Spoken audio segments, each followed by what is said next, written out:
Hey guys, I figured I wanted to do a bit of a tutorial because I've seen that a lot of people don't really seem to understand how to do proper cloth physics when making a cape that's supposed to be battle hardy. You know, a cape that doesn't flop over your face or get stuck in colliders. So I figured I wanted to do a short little tutorial on this, and this is going to cover Unity cloth physics, but we're starting in Blender because there is a step in here that most people don't even think about.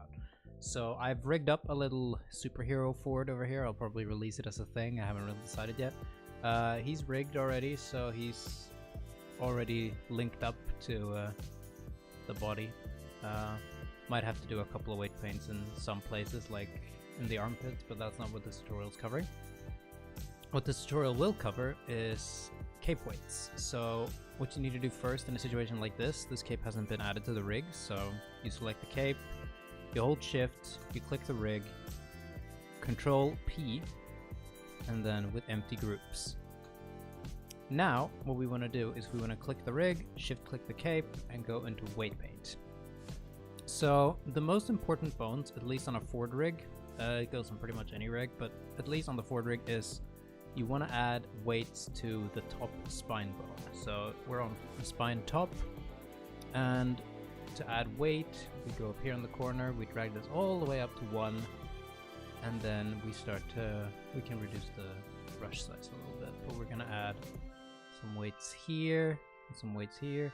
On some capes, depending on how they're designed, I might add like weights to the clavicles instead, so it moves a bit more naturally with the body, but that doesn't really matter.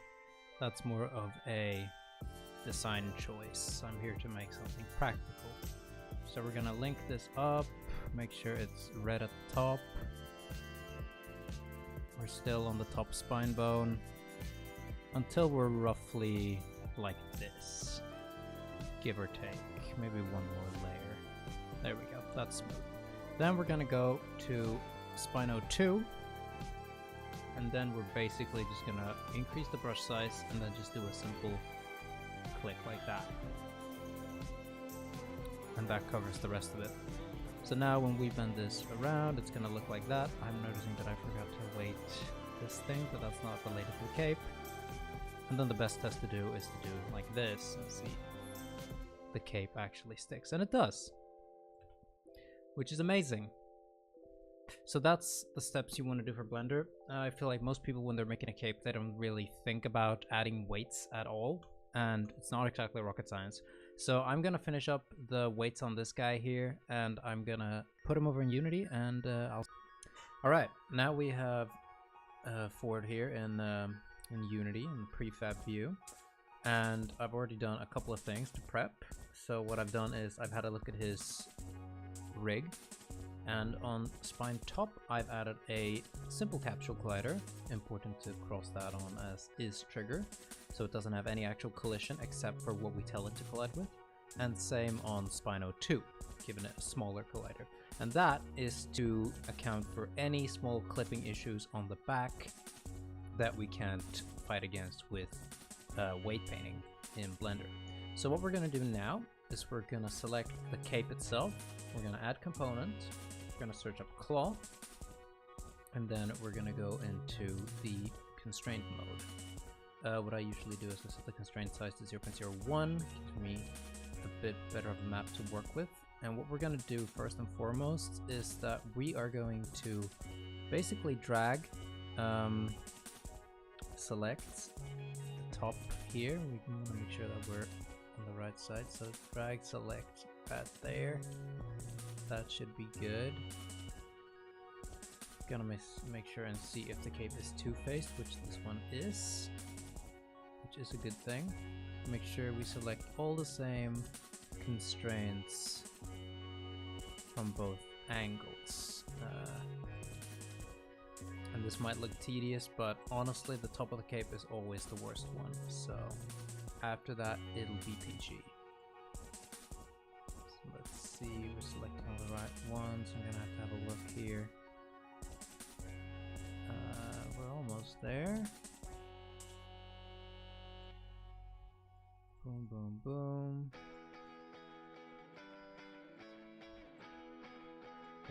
There. And I recognize the line of 3 there, and I think I selected that line too, so we're gonna see if I did. I think I did. Yeah, I did. There we go. Are there any stragglers? No. So what we're gonna do now is just cross that. We're gonna make sure it's the first one is always gonna be max distance 0, and that is basically our constraint.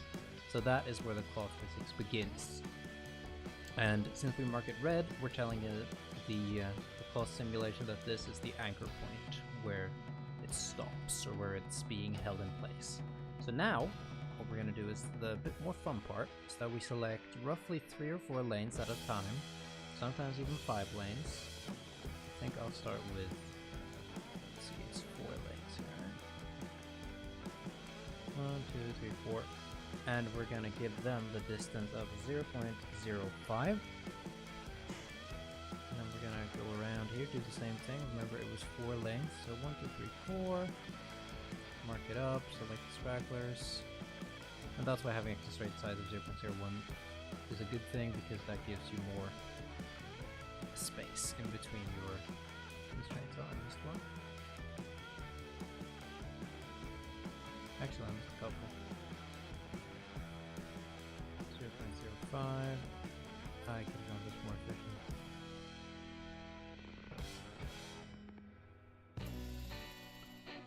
Oh, on one line too low, but that's fine. So that's marked, 0.05. Boom.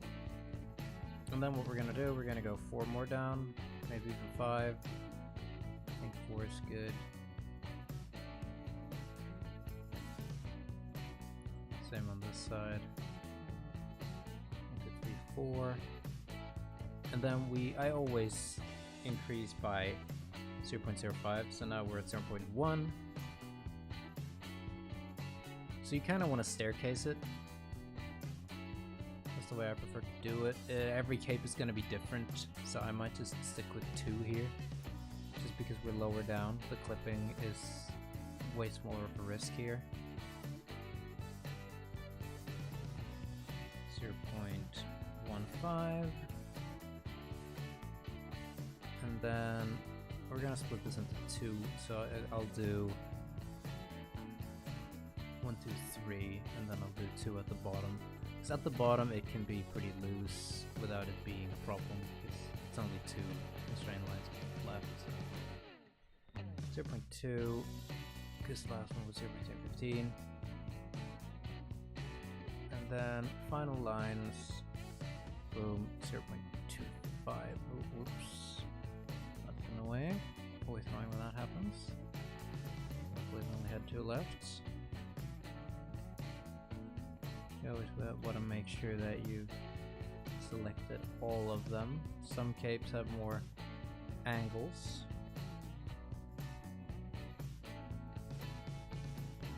So that's kind of what I would consider a stairway method. You kind of step your way down. So before we play the simulation, I want to have a look at the settings. Sometimes something I like to avoid overall is using damping, because basically what it does is it just slows down the simulation, which means that if you have a bad setup overall, like, it's still gonna get stuck. If the cape tends to get stuck anyway, making it slower isn't gonna make it better. It actually has a tendency of making it worse. So I suggest keeping damping always at 0.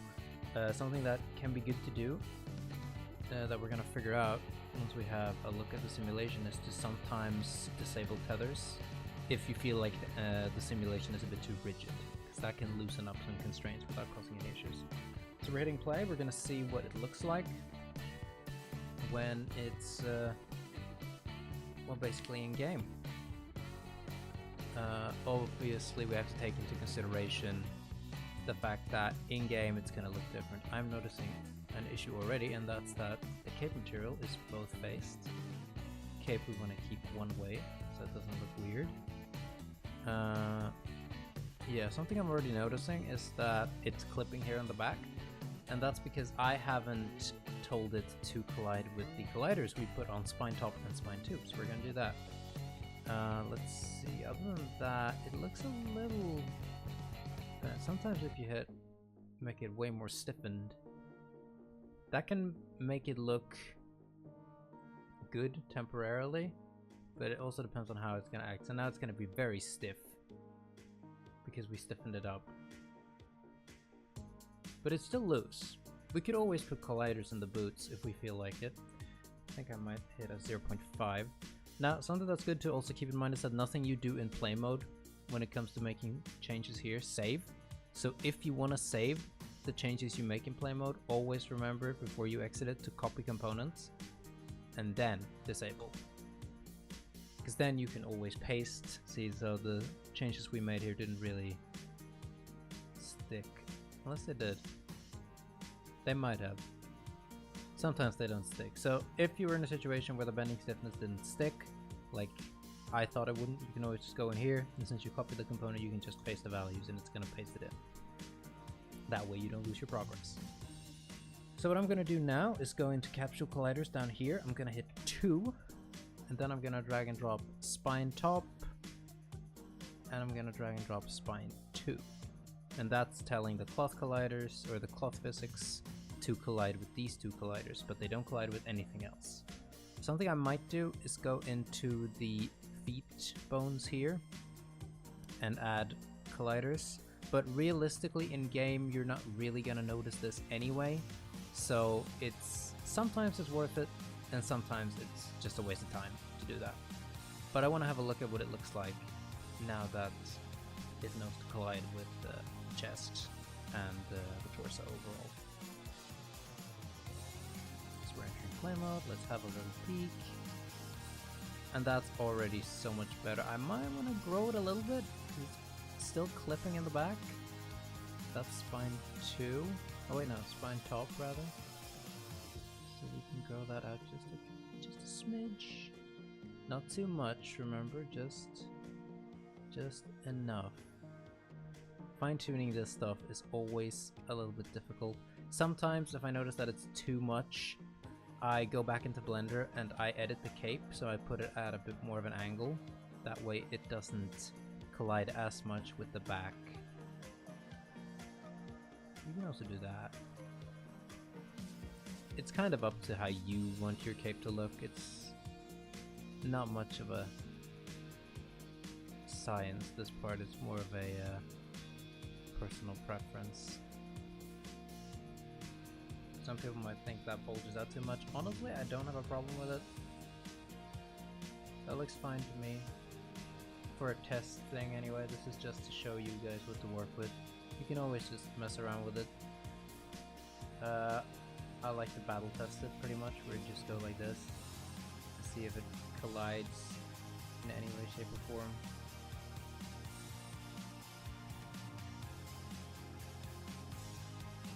The physics look good though, so that's good.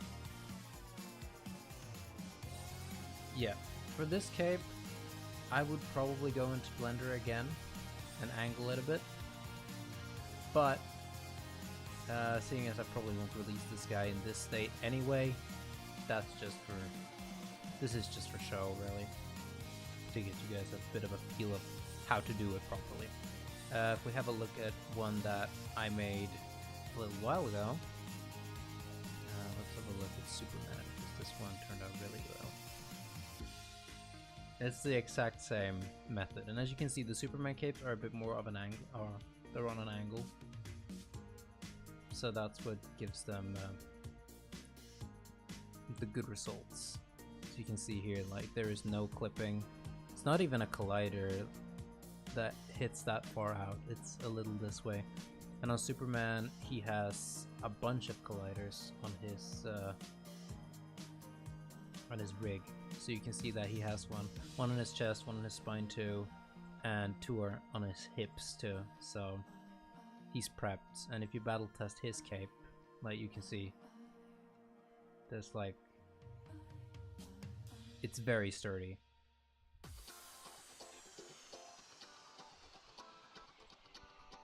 So yeah, I hope this little tutorial in Unity cloth physics is gonna be the result of some better cloth physics overall in the community. It's really cool to add cloth physics, and I've got the impression that people don't really know how to do them properly.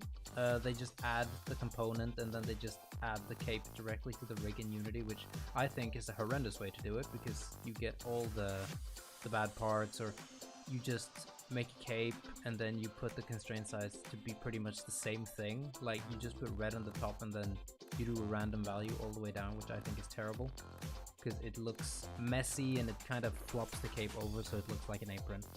But yeah, thank you guys for watching this little tutorial. I hope it's been useful, and I'll see you in the next one. Bye bye.